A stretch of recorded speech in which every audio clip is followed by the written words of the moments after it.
Hello students, आज हम आपको ट्रांसफॉर्मेशन में नेगेटिव सेंटेंस को अफर्मेटिव सेंटेंस में बदलना बताएंगे। कल हमने बताया था अफर्मेटिव सेंटेंस को नेगेटिव सेंटेंस में बदलना। उसमें हमने बताए थे आपको 4-5 तरीके से। तो उसी नियमों को हमें फिर से वापस उसी तरह प्रयोग करना है, जैसे कि मतलब पलटा देना है वाक्य को। जैसे उसमें हमने नॉट लगाकर अपोजिट लगाया था, नॉट किया था, नॉट का प्रयोग और अपोजिट वर्ड यूज किए थे।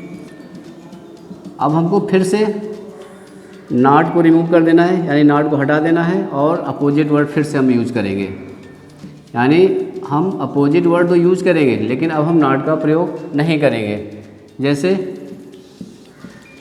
ही is not a dull student, he is not a dull student. अब हमें इसमें क्या निकल रहा है, वह एक कमज़ोर लड़का नहीं है। तो इसको जब हम अफर्मेटिव बनाएंगे तो हम ही इज, ये नॉट को रिप्लेस कर देंगे ए। इसके बाद यहाँ पर डल आया हुआ है, डल का अपोजिट क्या होगा, इंटेलिजेंट। तो यहाँ पर हम इंटेलिजेंट का प्रयोग करेंगे, इंटेलिजेंट स्टूडेंट। अब चूँकि यहाँ पर एक इंटेलिजेंट आया हुआ है, ए लगाया, तो यहाँ पर हम एन कर देंगे। तो पहला नियम जो था अपोजिट और नॉट का प्रयोग करना, उसी को हमने पलटा दिया, यानी नॉट हटा दिया और अपोजिट प्रयोग करते हुए फिर से हमने इसको अफर्मेटिव सेंटेंस बना दिया। एक वाक्य और देख लीजिए, शी इज नॉट एन अगली girl, she is not an अगली गर्ल। अब इसको हम फिर से अफर्मेटिव बनाएंगे, तो सी इज फिर से नॉट हट जाएगा और a beautiful girl, beautiful girl.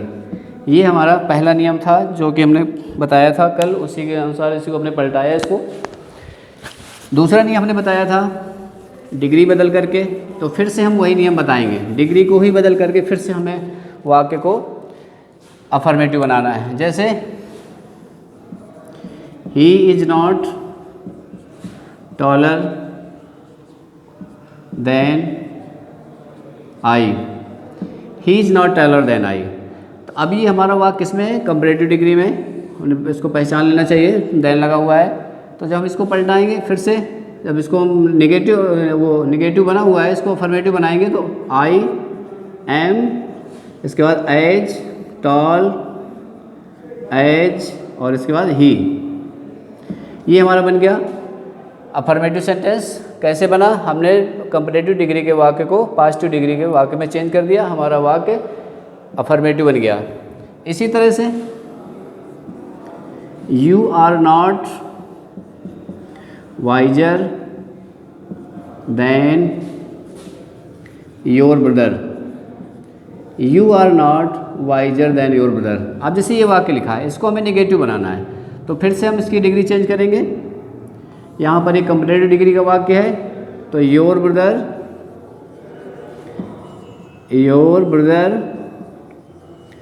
Is, और इसके बाद as wise as you.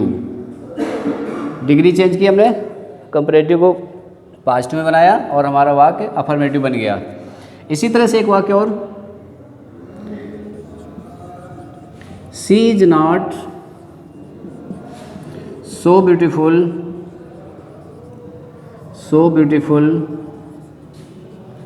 As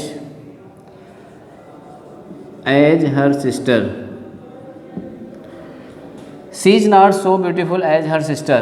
तो यहाँ से फिर से इसको चेंज करेंगे, यहाँ पर डिग्री चेंज हो जाएगी, her sister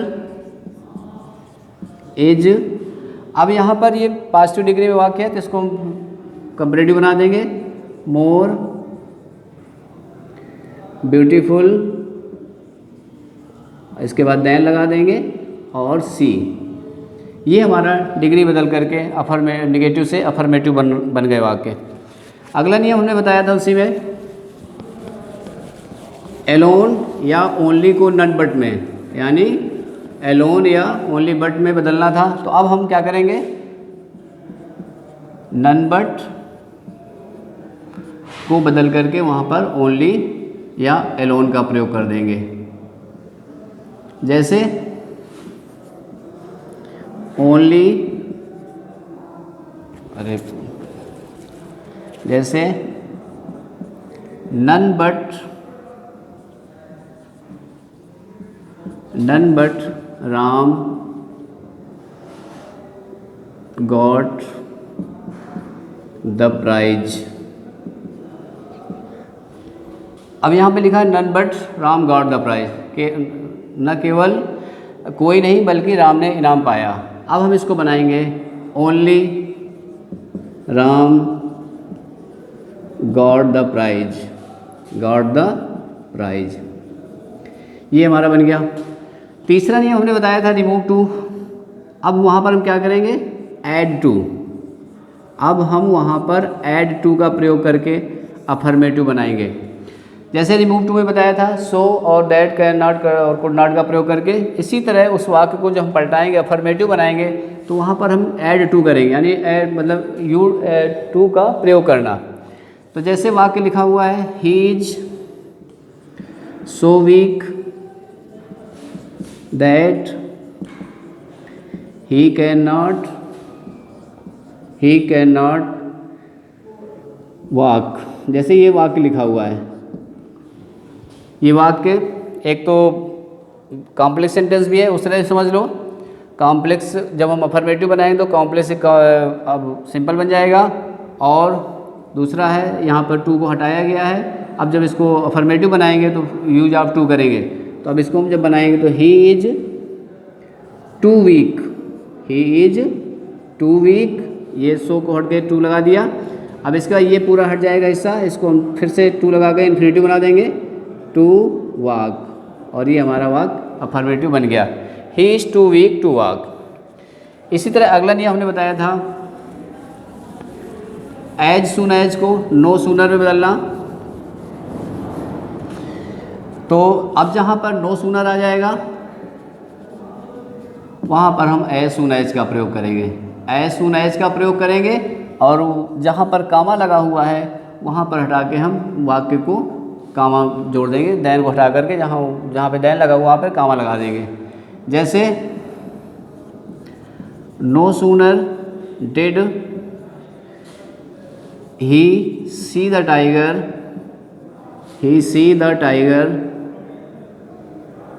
full stop then he ran away. अब जैसे ये वाक्य हमको मिल गया, इसको हमें अफर्मेटिव बनाना है। तो यहाँ पर एज सून एज, और इसके बाद सब्जेक्ट आ जाएगा ही, डिड हट जाएगा, और जब डिड हटेगा तो यहाँ पर क्रिया का सेकंड फॉर्म, तो सा द टाइगर, और इसके बाद ये कामा, ये दैन हट के कामा लग जाएगा, और दूसरा वाक्य उसी तरह से आ जाएगा, ही रैन अवे। कहने का मतलब ये है कि जब हम एज सून एज का प्रयोग करेंगे, एज सून एज के बाद सब्जेक्ट आएगा, और इसके बाद वर्ब की सेकंड फॉर्म, और इसके बाद ऑब्जेक्ट, और फिर दूसरे वाक्य के लिए कामा लगेगा, और इसके बाद दूसरा वाक्य उसी तरह जुड़ जाएगा। यहाँ पर ये ध्यान रखना है कि वाक्य की सहायक क्रिया जो थी उसी के अनुसार यहाँ पर क्रिया का सेकंड फॉर्म भी हो सकता है, और अगर हेड लगा है या और कोई है तो वहाँ पर थर्ड फॉर्म या फर्स्ट फॉर्म, जो भी मतलब सहायक वाक्य टेंस के अनुसार यहाँ पर सहायक क्रिया का प्रयोग करेंगे। दूसरे वाक्य में हमें कोई परिवर्तन नहीं करना है। तो no sooner did he see the tiger then he ran away को बना दिया हमने as soon as he saw the tiger he ran away. इसी तरह से एक नियम और बताया था डबल निगेटिव का, वहाँ पर डिड नॉट फेल टू का प्रयोग था। तो अगर डिड नॉट फेल टू वाक्य में लगा हुआ है, डिड नॉट फेल टू लगा हुआ है, तो इसको हटा करके जो भी वर्ब है वहाँ पर उसका हम सेकेंड फॉर्म यूज कर लेंगे। जैसे he did not fail to see the Taj, he did not fail to see the Taj. तो इसको हम जब बनाएंगे तो ही सा द ताज। तो यानी डिड नॉट फेल टू पूरा हटा दिया और इस क्रिया का हमने सेकंड फॉर्म यूज कर लिया। तो इस तरह से हमारा ये डिड नॉट फेल टू का नियम हो गया। जो नियम उस अफर्मेटिव से निगेटिव बनाने में प्रयोग किए थे, उन्हीं नियमों को हमने वापस उसी तरह से पलटा दिया और वही नियम जो जहाँ पे नॉट लग रहा था वहाँ पे नॉट हटा करके जो जो नियम थे उसी तरह हमने बना दिया। अब मान लीजिए कोई दूसरा वाक्य, जैसे कुछ वाक्य अलग हट करके होते हैं, जैसे there is no rose, there is no rose without thorns. अब यहाँ पर एक आधे वाक्य ऐसे भी हैं जहाँ पर थोड़ा सा हमें सेंस लगाना पड़ेगा। कोई गुलाब नहीं होता बिना कांटों का। अब हमको इसको निगेटिव बनाना, इसको अफर्मेटिव बनाना है।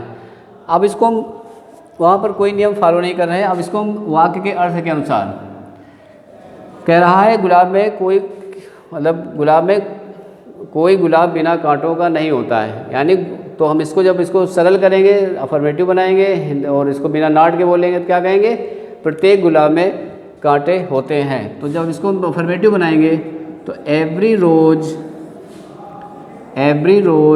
Has thorns, every rose has thorns. इसी तरह से there is no smoke, there is no smoke without fire, without fire, बिना आग के धुआं नहीं होता। अब इसको भी हम इसी वाक्य के अर्थ के अनुसार कि जहाँ पर आग है वहीं पर धुआं है, तो अब जहाँ पर, जहाँ के लिए क्या करेंगे, where there is, where there is fire comma there is smoke, there is smoke. तो ये वेयर देयर, जहाँ आग है वही धुआं है, where there is fire there is smoke. तो इस तरह से हम अफर्मेटिव सेंटेंस को नेगेटिव सेंटेंस में और नेगेटिव सेंटेंस को अफर्मेटिव सेंटेंस में बदलेंगे।